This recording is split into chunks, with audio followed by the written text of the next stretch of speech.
کیا حال ہے آپ کا؟ امید ہے آپ سب ٹھیک ہوں گے۔ چلو تو آج کی کہانی شروع کرتے ہیں۔ اولاد کے معاملے میں انسان اس حد تک گزر جاتا ہے جس کا کبھی تصور بھی نہیں کر سکتا۔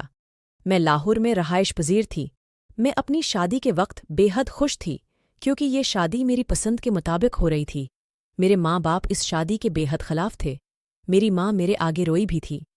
ان کا کہنا تھا، میری بات کو مان تو اس شخص سے شادی نہ کر بھلے تو اس کے علاوہ کسی سے بھی کر لے، ہم تیری شادی کروا دیں، لیکن اپنے حال پر رحم کر، یہ تجھے بیچ دے گا۔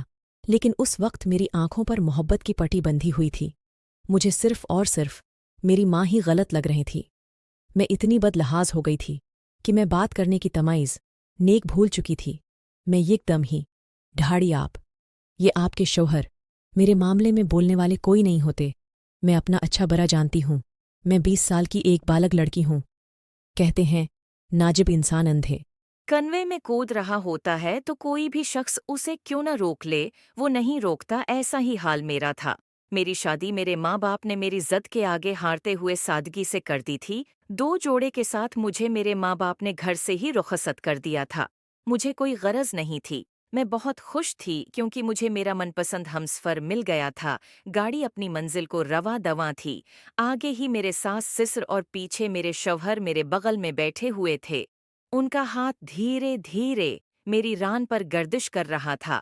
مجھے یہ سب کچھ عجیب سا لگ رہا تھا کیونکہ آگے ہی میرے ساس سسر تھے۔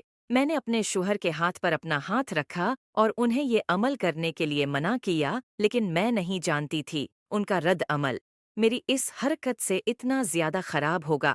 انہوں نے یکدم ہی گھماتا ہوا ایک زناٹے دار تھپڑ اپنی نئی نویلی دلہن کے منہ پر رسید کر دیا تھا۔ گاڑی میں خاموشی تھی، اسی لیے تھپڑ کی آواز کافی تیزی سے گونجی تھی۔ گاڑی چلاتے میرے ساس سسر نے بس ایک نظر پیچھے کو ڈالی اور واپس سے آگے کو دیکھنے لگ گئے، جبکہ اہانت کے احساس سے میں مرنے والی ہو گئی تھی۔ میں نے بھرائی ہوئی نگاہوں سے اپنے شوہر کو دیکھا تو وہ اچانک ہی میرا منہ دبوچتے ہوئے چلائے، اب تو صرف میری ہے میر، جب دل چاہے گا تیرے قریب آؤں گا۔ آج تو نے مجھے روکنے کی کوشش کر لی ہے اور بدلے میں تجھے تحفہ بھی مل گیا ہے، لیکن آئندہ کے بعد اگر تو نے مجھے روکنے کی کوشش کی تو یاد دو رکھنا، تجھے موت کے گھاٹ میں اپنے ہاتھوں سے اتاروں گا۔ میں اس سب کی توقع نہیں کر رہی تھی۔ اس اچانک افتاد پر میں بہت زیادہ ڈر گئی۔ شادی کے چند گھنٹوں بعد ہی مجھے میرا پہلا تحفہ ملا تھا۔ اب نہ جانے اور کیا کیا ملنا تھا اور کیا کیا سکھنا تھا۔